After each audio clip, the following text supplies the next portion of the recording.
Hello, my loves. Welcome to another episode of the Becoming You podcast. Today, I am very excited to bring to you an episode based on a video that's gone viral on my TikTok account. And the topic around that video was, what is the number one skill that parents need to teach their kids in life to thrive in life?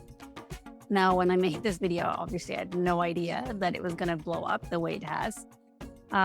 So I felt it was important to dive deeper into the topic and bring you more value around it and more nuance and context around the thing that I talked about that resonated so deeply with people. So I'll get right into it. I'm sure you're dying to hear what's the number one skill, Visa. So I'm here to tell you it's not confidence, it's not willpower, it's not perseverance, it's not even kindness. Maybe you can disagree with me on that one. But I truly believe that the number one skill that we need to teach not only our kids, but ourselves is emotional resilience. And you might be wondering, what is emotional resilience? So to me, emotional resilience is the capacity and the ability to feel all our emotions and then to process it in a healthy way and release them in a healthy way. I believe that so many of the world's problems, which all start with the individual, right, is because we don't have the capacity or the ability to handle our emotions. If you think about it, right, like a bully on a playground, like is a bully because they have the inability to handle the feelings of what's going on at home. Maybe that is a parent that is not supportive or loving, or it's an absent parent. So the child feels inadequate. The child feels rejected. The child feels unworthy of that parent's love. And those are all feelings. Those are not just thoughts. Every thought we have produces an emotion and a physical sensation in our bodies. So the emotion, the thought, my parent is not around, like they don't love me, right, as a thought. That thought then produces an a feeling, right? Or I should say an emotion. The emotion might be unworthiness, rejection, abandonment, not safe, unloved, things like that. Those are all feelings, right? And then that feeling, that then creates a physical sensation in our body. So a thought produces an emotion. The emotion produces a feeling. The feeling is a physical sensation. I feel something in my body, right? So that physical sensation, most of us are disconnected from our bodies in a deep way. So most of us don't feel physical sensations associated with our emotions. But the more in tune you get in your body, you're going to start realizing that every single emotion that has a feeling is inside of your body. So most of us only feel a physical sensation when our emotions are extremely heightened. So when you're really sad, you might feel like your heart is literally about to break.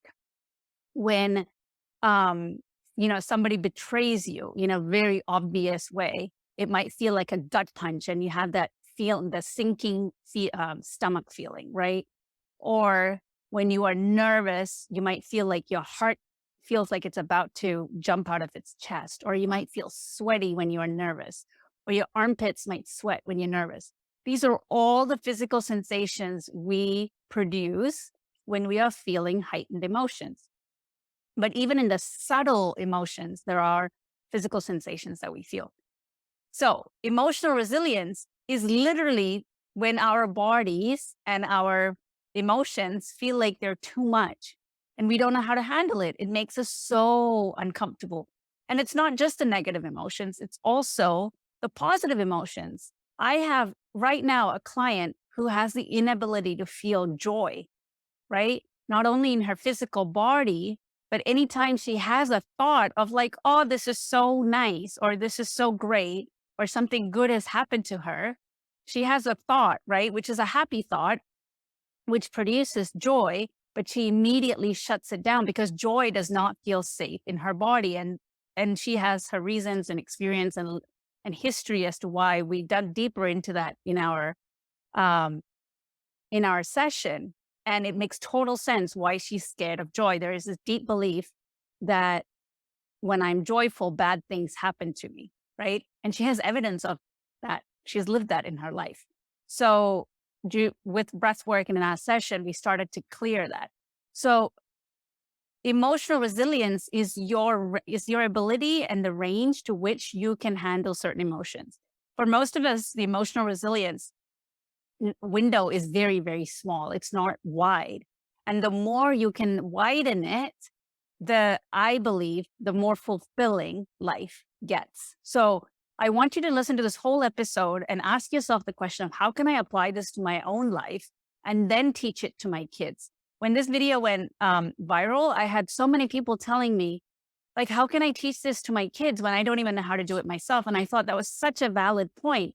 The reason that I know how to teach this to my kids is because I learned it for myself first, not with the intention to teach it to my kids, but with the intention of helping me become happy and thrive in life.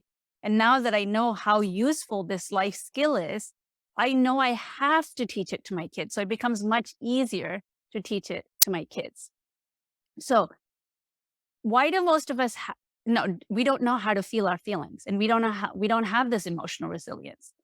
It's because we've never been taught to how, and our bodies don't feel safe experiencing these sensations and these feelings because our brain is always saying, this is dangerous. Like, it doesn't feel good. Anything that does not feel good and it's uncomfortable for us, our brain immediately wants to shut it down and say, nope, nope, nope, nope, nope. We just shut it down. It wants to remain comfortable, right? Because anything that's uncomfortable signals danger, signals life or death. I know that sounds really dramatic, but our brains are like reptilian, right? And we don't, unless you practice it, you will not be able to override this idea of don't feel discomfort. It's going to hurt you or harm you in some way. So what we then tend to do is because we think we can't handle these really uncomfortable emotions, whether it's joy or whether it's sadness, we turn to things to push those feelings away. So it might be things like, I've just had an uncomfortable conversation with my boyfriend. I don't know whether he's going to break up with me. He probably is, right? Because it's coming from feelings of unworthiness and not enoughness and all this lived experience we have of where people have broken our hearts. I'm just going to go out. I'm going to go get something unhealthy to eat. I'm going to come back and I'm going to, watch Netflix, eat some chocolate and draw my feelings, right? Instead of dealing with the fear of like, what happens to me if I get, if I break up, whatever it might be, right? So many of us develop avoidant behavior, like scrolling on Netflix, like scrolling or watching Netflix, like scrolling on social media. That's one of mine, by the way. Eating things that are not healthy for us, reaching for the sugary stuff. And there's just so many avoidant behaviors, right? Substance abuse, alcohol, like we take, and some of these are not even extreme. They're very subtle. So I used to be that person who used to have a couple of glasses of wine at the end of every night to take the edge off because I might have had a tough day at work or my kids just might have given me hell that day.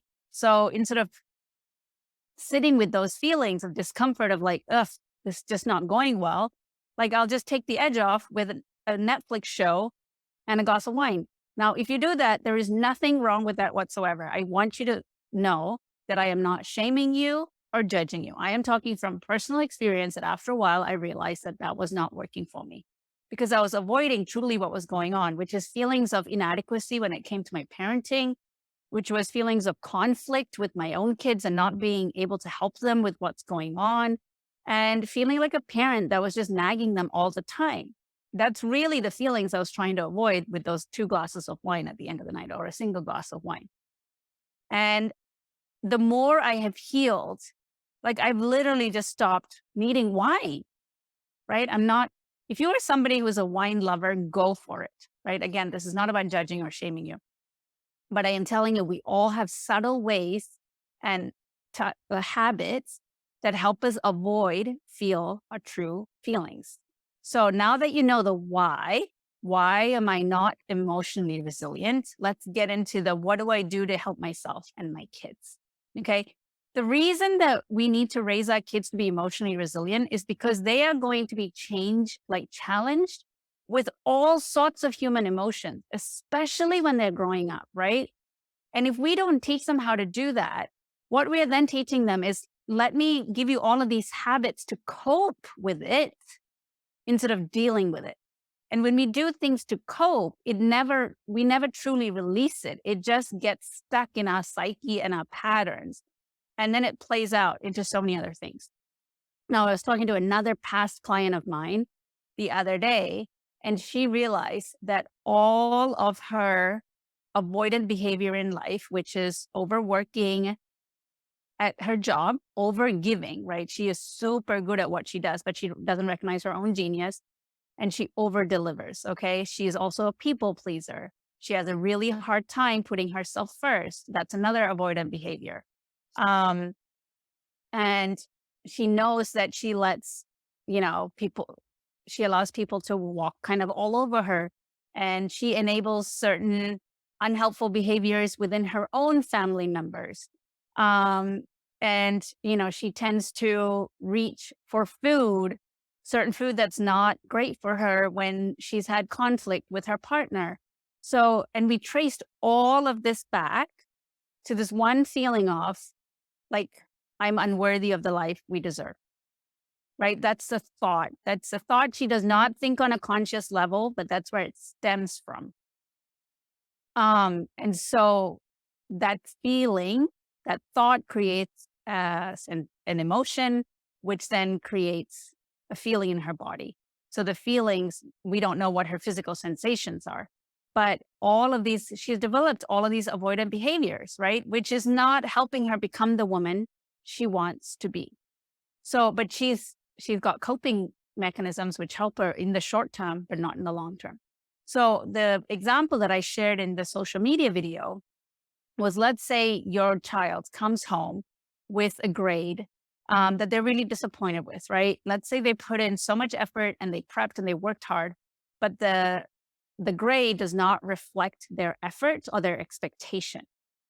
So now you have a very disappointed child that's come home and is super angry. That would be my kid, right? And they're just taking it out on you, right? It's just, they don't want to snack.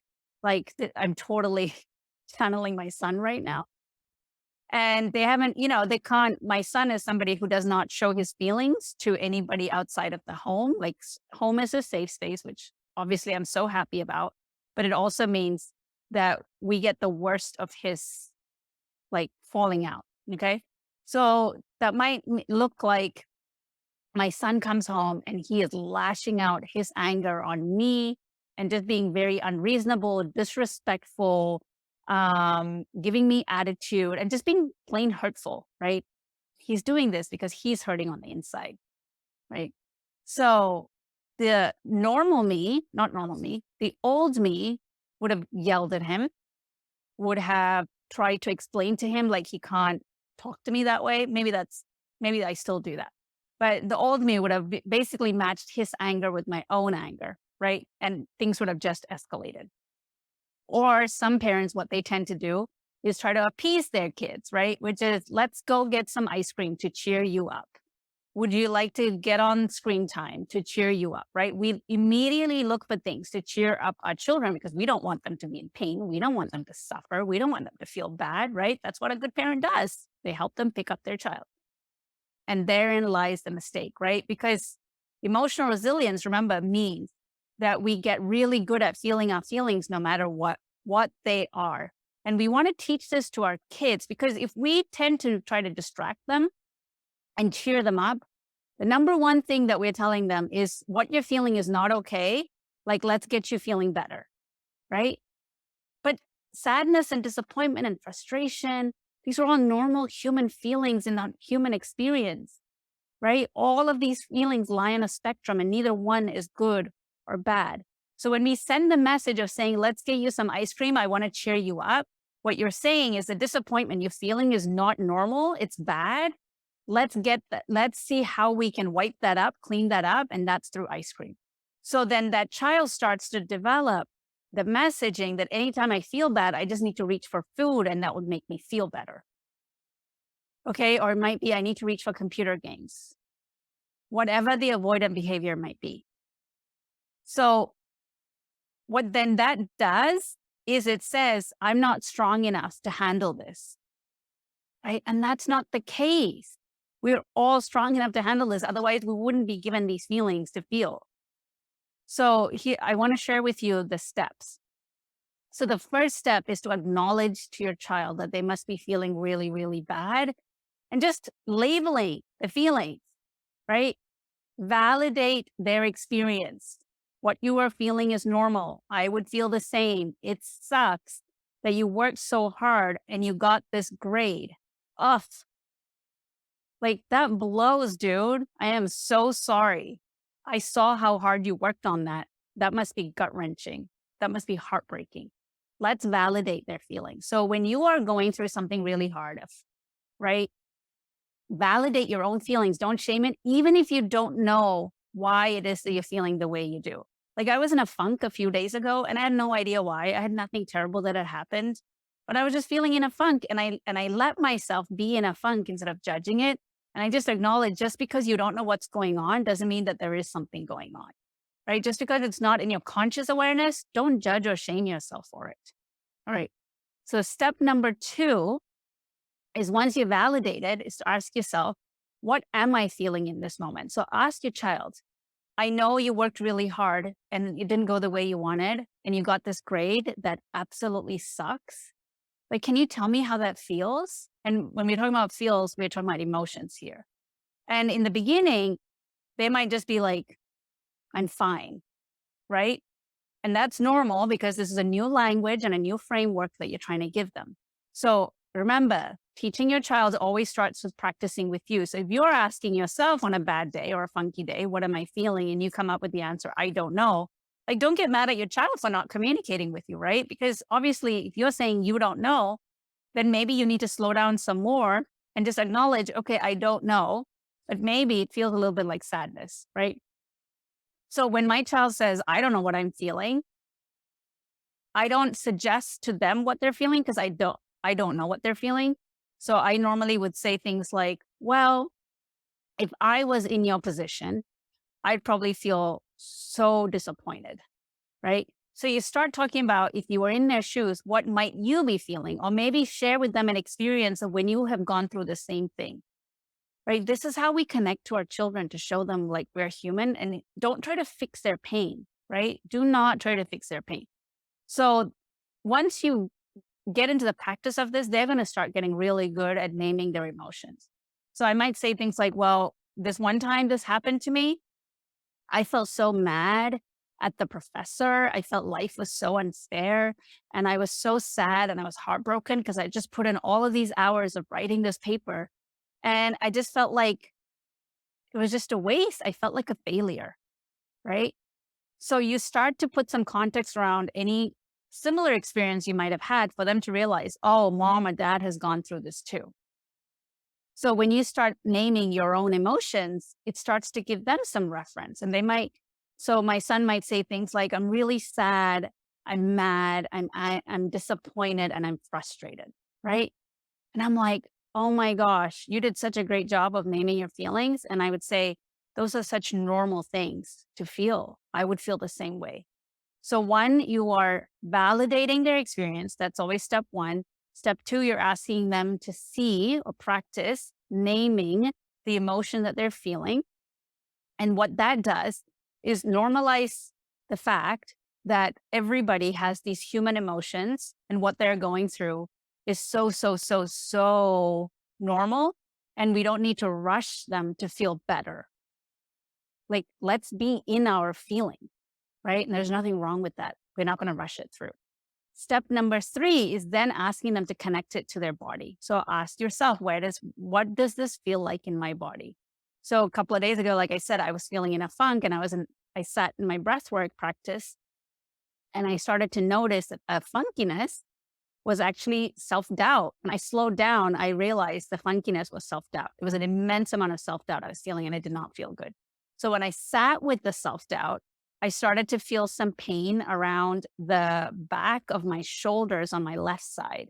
Then I felt that pain move to my lower back.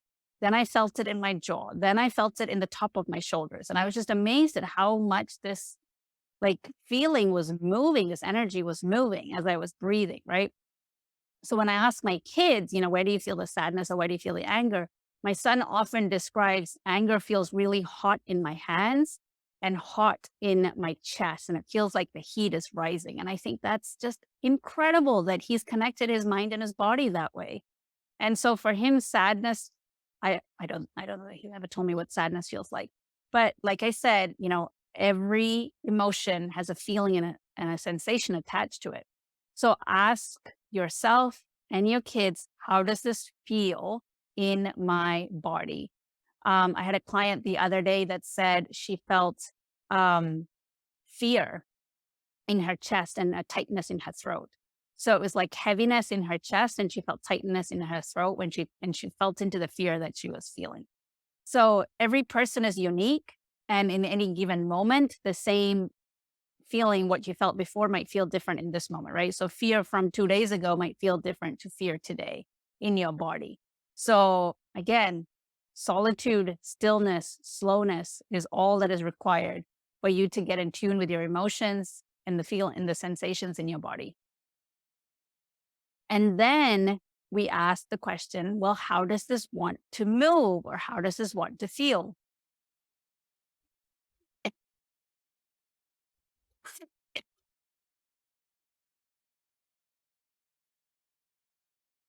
And recently I had a client who felt very, very, very angry.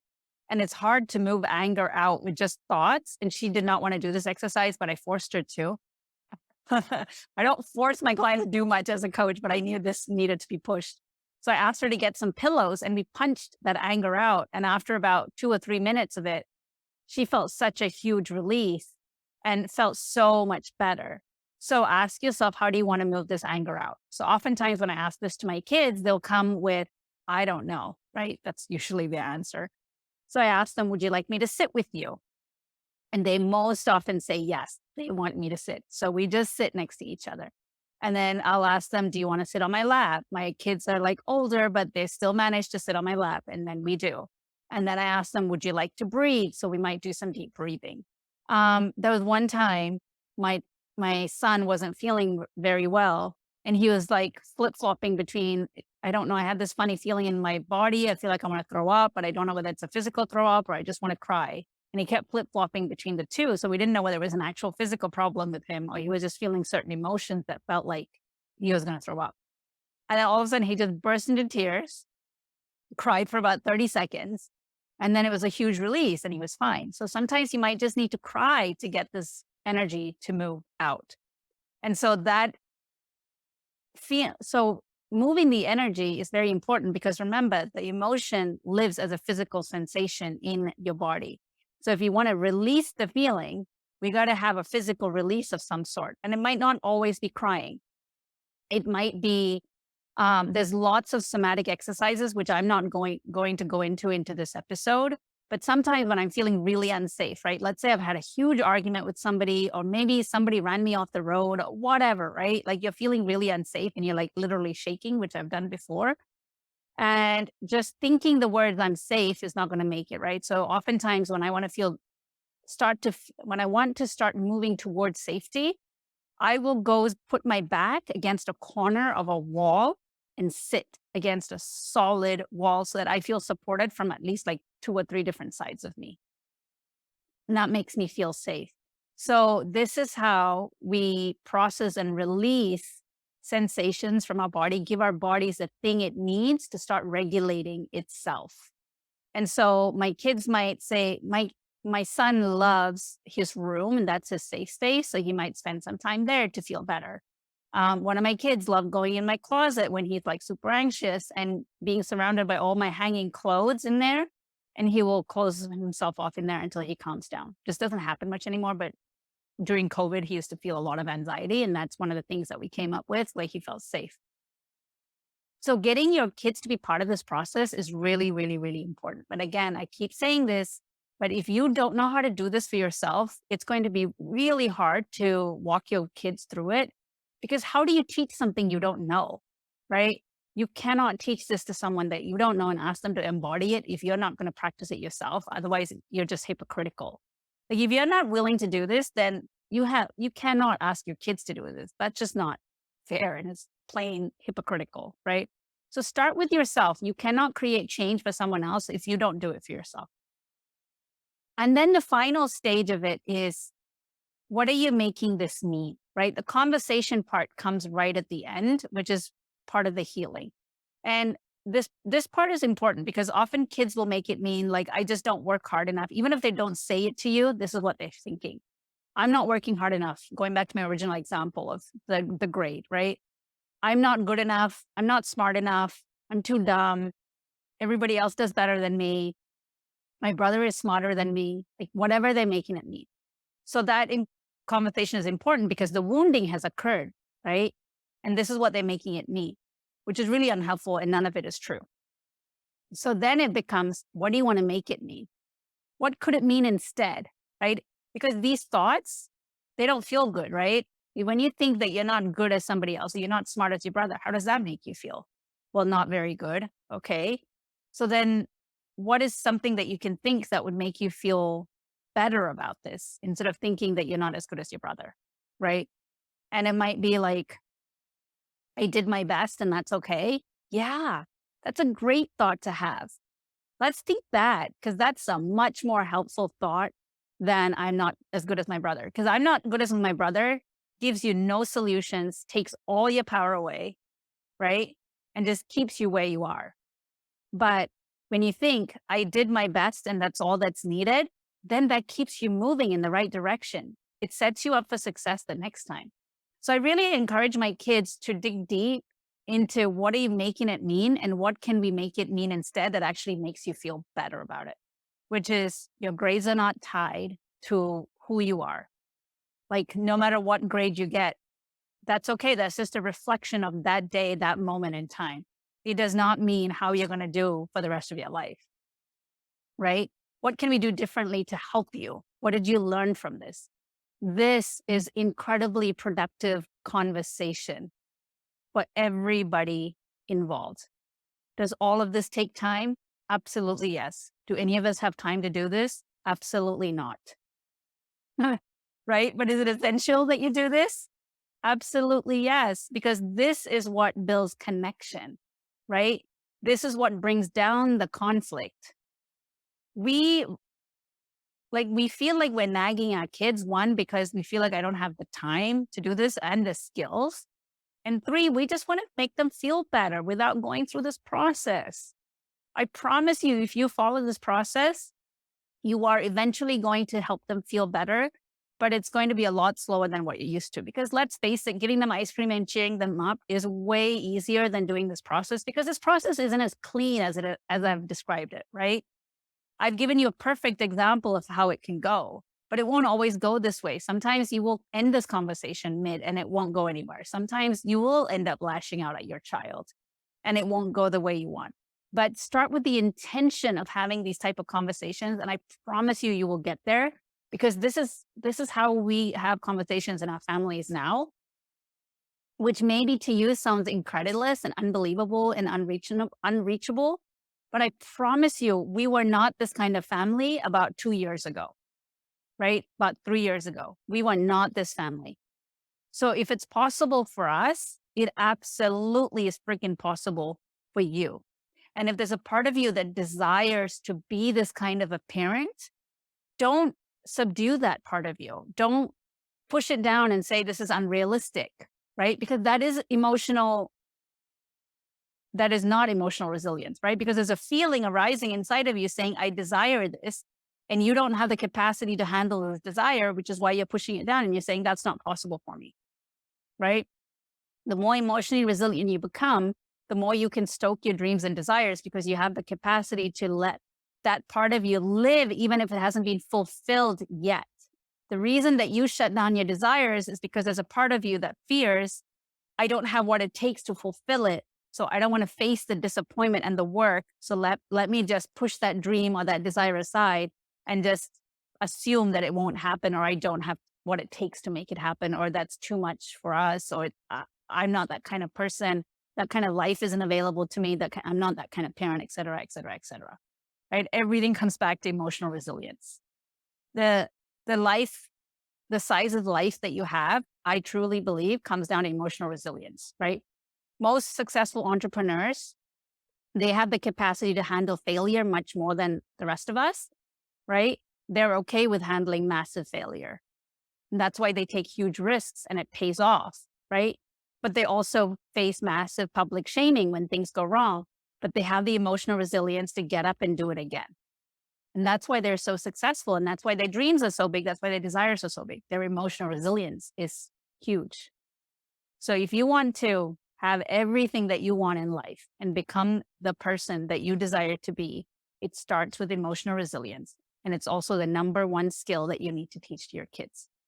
Now, if you're listening to this and you're leaning in and you're like, man, I want that, I want you to know that I'm working on something really, really special, designed just around parents and how to raise incredible kids. This is something very different out of anything like unique to anything that I've done before in my past with my coaching. And I've been feeling the call to do this. So it's coming. I just want you to know that. It is going to be a program and that I'm very excited about. And it's going to involve specifically around parenting, not just becoming a powerful woman, but becoming a powerful parent and a powerful mom. Because every single client that I have talks about how they want to feel closer to their kids, how they want to have more connection, how they want to be more patient and more present. I know majority of my audience are moms who are maybe working, maybe not, but they are moms. And their number one desire in life is to be a wonderful, present, patient mom, but they feel like they're falling so short and they shame themselves so much around it. And I used to be that mom, and now I'm the mom that wakes up every day. And even if I've been a bad mom that day, I'm still like, I'm a great freaking mom, right? I know that I'm a good mom. Not because I was born that way, but because I did the work of healing myself so that I could become the woman that or the mom that they needed me to be. And so I'm putting together a program to bring the same to you. So if that's something that you're really interested in, just know it's coming and I'm super excited to bring it to you. I love you guys so much. Have a wonderful week and I'll catch you next time.